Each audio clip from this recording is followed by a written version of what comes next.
Welcome to Module 3, Part 1. The topic here is biomedicine, the Western or scientific model. And here the intent is to not only explore biomedicine, or Western medicine by a different term, but to compare and contrast it to ethnomedicine. So we'll first begin with just a general discussion of biomedicine, and then we'll conclude this part of Module 3 with a comparison of the biomedical and ethnomedical models. And of course you will need to have read Kinsley chapter 16 in the book Health, Healing, and Religion, and as that is the primary focus of this lecture. First of all, biomedicine operates almost solely within the realm of natural law, empiricism, the scientific method, etc. And Kinsley really discusses that quite a bit on page 168. It is not, however, strictly scientific and strictly empirical, or strictly rational, to put it another way. Kinsley does note, in fact, that there are some symbolic elements in biomedicine. For example, the white coats, the impressive machinery and cardiac units that are thought to ease people's minds. Also, too, there is something called a slow code. It's an unethical practice whereby medical practitioners pretend as if they are doing all they can do strictly for the benefit of the victim's loved ones, when in fact they know that the victim is either gone, has either expired, or the situation is hopeless. So there are some symbolic things we do, but generally speaking, I think you can certainly characterize biomedicine as being empirically based, dealing with natural law, etc. In fact, one of the points that Kinsley makes is that if for some reason we're not able to bring healing to someone, if we can't actually handle some malady, some condition, some problem, we simply assume it's based on ignorance of nature and ignorance of natural law. You know, if we were to study it more and study it harder, look at it longer, we can probably figure it out eventually. So it's just assumed that it's just ignorance of nature and natural law that would cause us from actually bringing healing to everyone for virtually any condition. Okay, well, a few things he focuses on. Number one, biomedicine is allopathic. Of course, the PATHY deals with sickness. Allo means different. And the basic philosophy behind allopathy, or allopathic medicine, is to bring about a condition that is different from the diseased state. In other words, bring an amelioration or an attenuation of the symptoms. If someone is suffering from fever and chills, we want to do something about the fever and chills. If someone is nauseous, we want to do something about the nausea. So the idea there is that, and he mentions this on page 170, is that disease is considered to be ontological. In other words, it has an independent existence, quite in and of itself, and apart from everything else. And so it's basically considered to be a foreign entity, and it's going to be subject to an invasion on our part. And we're going to root it out, we're going to cut it out, we're going to burn it out, radiate it out. But the idea that disease is allopathic, that medicine in general is allopathic, leads us to this sort of situation whereby we see people as victims of foreign invasions, so to speak. I think that's a terminology he uses on page 170. Whereas now allopathy actually contrasts with homeopathy. And of course there you see the PATHY again, which means sickness, and homeo meaning same. Homeopathic healing actually encourages the body to use natural healing processes to heal itself.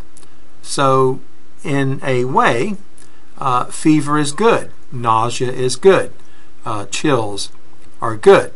That's because the body is healing itself in a natural way without the need of any sort of, let's say, unnatural intervention.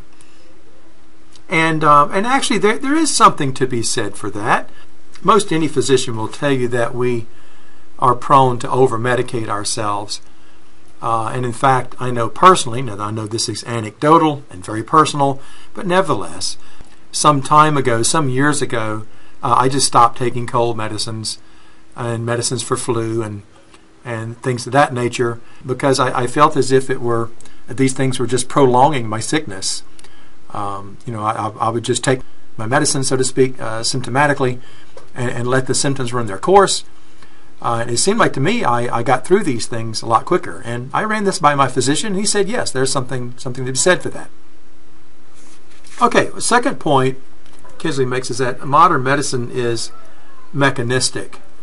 It's mechanistic. In other words, the body is viewed as being a machine comprised of a number of discrete parts that may have to simply be replaced or repaired. And this gets us out of the so-called culturally organic idea that we're somehow connected to something greater than us. And this basically keeps things within a secular dimension, meaning there's no spiritual aspects to sickness, there's no community aspects to sickness, etc. And we're going to explore that a little bit more when we do our comparing and contrasting in just a bit. Anyway, so the body is viewed as a machine in a mechanistic sort of way. And then finally, Kinsley makes the point that modern medicine is individualistic. The focus is on one individual who has some ontological condition that needs to be rooted out. The individual is treated quite apart from his or her cultural or ecological context. And he mentions on page 173, for example, that medical science is much more concerned with healing. In other words, the after effects of sickness than prevention. As he says, the wider environment is just simply taken as a given. It's something that's not really considered. There's an interesting point he makes on page 174, and it has to do with the fact that modern medicine is, in fact, somewhat symbolic. I made that point a while ago. And here I'm referring to the third indented paragraph on page 174. In modern medicine, the sure-handedness of the technical response to heart attacks, the complexity of cardiac care units, and the skill of the professionals who work in them are impressive and familiar to the public. The array of machinery, the heartbeat illustrated on an oscilloscope, the sound of the beating heart magnified, the lines feeding medications into the patient, the hushed intensity of the medical professionals are very impressive and convince us of the effectiveness of the medical approach being employed. So he's speaking of this in what we might refer to as psychotherapeutic terms. Certainly there are therapeutic things going on here. There's healing going on, but there's also psychotherapeutic things going on. There are things that are happening that are making the patient simply psychologically feel better about their situation. And that in itself can actually lead to healing, or certainly aid healing.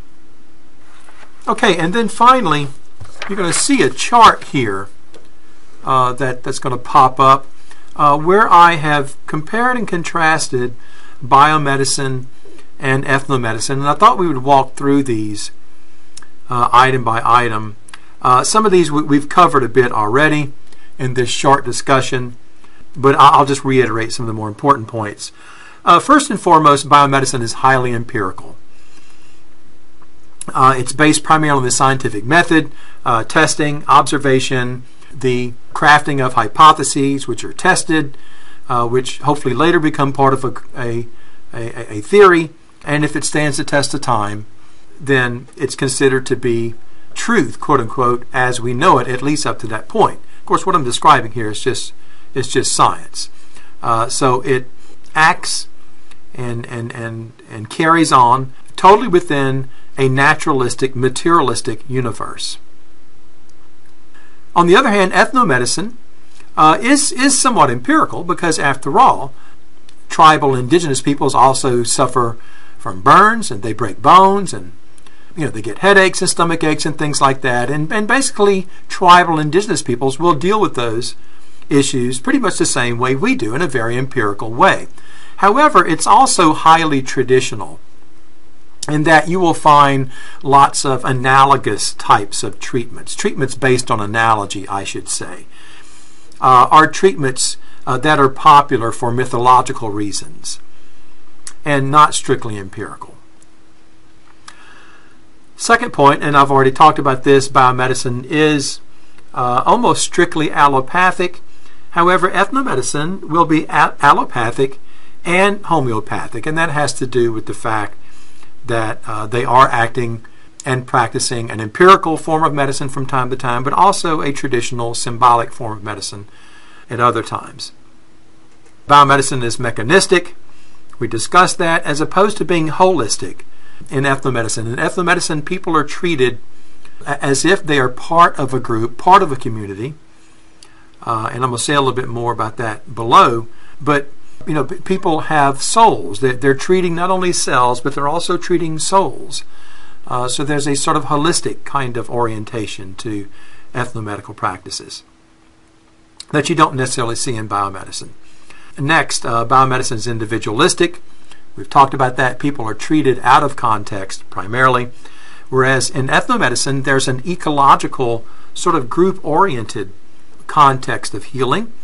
There are community issues, for example, that sometimes may have to be resolved. Lots of healing, as you'll see as we progress through the course, lots of ethnomedical healing involves group confessions and people airing grievances and things of that nature. And then there's also sickness that's attributed to things like witchcraft and sorcery and things of that nature, which again would make it an ecological, group-oriented phenomenon. Biomedicine is strictly secular, even at Our Lady Lake Hospital, which is a Catholic hospital with lots of religious icons around and prayers on the walls and things of that nature. Nevertheless, when it comes to the actual medicine, it is strictly secular.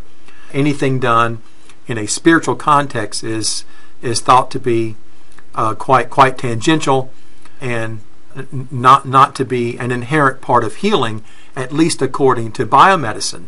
Now, certainly, many people understand that this spiritual dimension can facilitate healing. And by the way, that'd be the spiritual dimension in virtually any religion, will facilitate healing.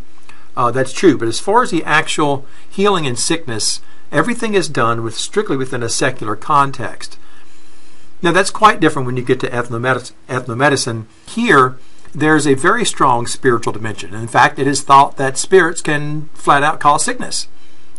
And there's also problems with spirit possession, which will call for an exorcism, which, by the way, is perhaps one of the most popular forms of healing around the world.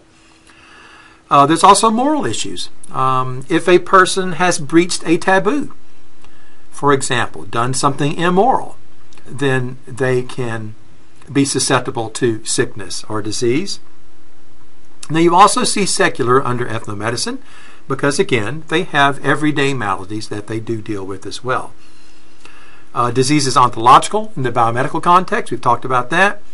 Whereas in ethnomedicine, what you see there is disease is culturally organic. Culturally organic. Consider voodoo death, for example.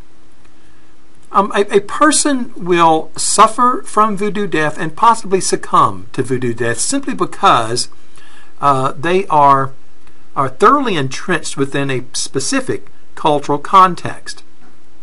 People in other cultural contexts are not susceptible to that issue. Witchcraft, for example, in North Central Africa among the Azandi people, is thought to be the cause of a lot of different sicknesses and different problems.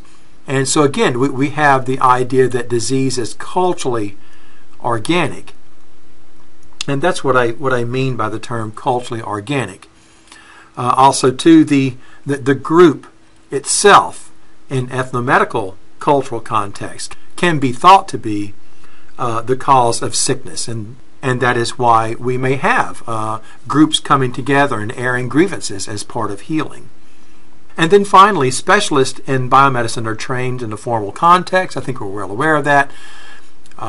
Everyone has their specialty, and to become a healer in a biomedical context, it takes years and years of formal schooling, and everyone is trained pretty much the same way. And that contrasts highly with ethnomedicine.